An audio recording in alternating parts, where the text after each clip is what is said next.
Welcome to our big match preview. It's a triple header this week, and our third game this week on Saturday sees Saints travel up to the Hawthorns, the overachieving Boinging Baggies. Joining me once again to give us the opposition view from the West Brom fan, it's Alex. How you doing, mate? Good to see you again. I'm good, cheers. How are you? Not too bad. Hopefully looking for another 3 points. Well, 3 points on Saturday. I wasn't confident we were going to pick up 3 points when we played you earlier in the season, as you remember. But our home form's a totally different animal, and I think most of us are relatively kind of confident we can take 3 points on Saturday. So who would have thought West Brom, this stage in the season, sitting 8th in the Premier League table, and with a few big scalps to boot as well, on the way of the last few weeks, point away at Old Trafford, 3 points against Arsenal at home, poor Arsenal side on that day, but what's so different? Why have you overachieved this year? You tell me, to be totally honest. After the summer we had, most of us were kind of thinking at the very best it was going to be sort of 13th, 14th. The speciality Tony Pulis, 45 points keeps you out of danger. But basically what's happened this season is that all the signings we made have paid off. And that hasn't happened for quite some time. We finally cleared the deadwood out of the squad that we accumulated over a couple of seasons. And now Pulis has kind of kept the solid foundations, but actually added a bit of flair this year. I mean, Chadley, Phillips, Brunt, Morrison coming back better than ever means that we've just got a lot of talent in the squad now. Well, I think it was about this time last year. I think it was about this time anyway, but you were really cynical of Pulis last season. Has your opinion changed on Pulis? Or why has it changed? Yeah, so last season I wasn't Pulis' biggest fan, and being honest, at the end of last season I thought we'd kind of run our course. He'd done the job he'd been brought in to do, but ultimately this year he's proved me and a lot of other fans wrong.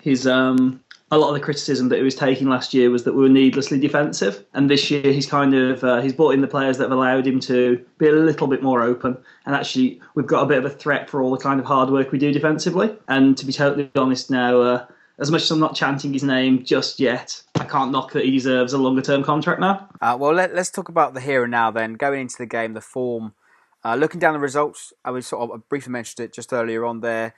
Yeah, but it's fair to say you have been a little bit inconsistent recently. Great result over Arsenal, 3-1, a point up at Old Trafford, but in between those two heavy defeats at Everton and at home to Crystal Palace. Yeah, I mean, the Palace game was one of those that it could have gone either way.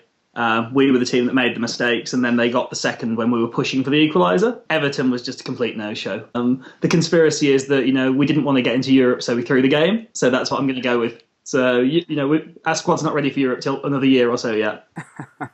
Well, it's certainly one of those teams that overachieved. We were that team last season, and we spoke about Gareth McCauley last time in the previous fixture. You said he was like fine wine. He just keeps getting better. Looking at charts, he's the joint top scorer, 37 years old, defender level with Rondon. What's happened to him? What's happened to Rondon recently? He's gone a bit quiet, hasn't he? So I guess the two things. I mean, first of all, a shout out to the GMAC because he does keep getting better and better. I mean, he's just signed yet another contract extension. I mean, when we plucked a 31-year-old out from Ipswich Town who'd never played in the top flight, you wouldn't have thought sort of 6 years later he would be he'd be on course for like his 200th league appearance and to be our joint top scorer as well. I read something where he was the third highest rated over 35s in Europe, behind Ibrahimovic, Xabi Alonso. So they're not too bad. They're not too bad players to be following up behind, is it? And then in terms of Rondon, I think he's just knackered. His best run of form came when he missed a couple of games for Venezuela. And, unfortunately, he is the talisman for Venezuela, and they play him for 90 minutes and flog him for 90 minutes every week, every game. So with that and the trips and running around chasing lost causes under Pulis for 90 minutes, it does kind of catch up with you at the end of the year. And I think he's finally just kind of run out of steam. Who else should be aware of on Saturday? Your defence and your experience of Evans and Fletcher. It seems to what I seem to suggest and assume that why you've done so well this season. Yeah, but I mean the big difference this year has been in Chadley and Phillips. We've got two players who had a bit of quality but still do the defensive work.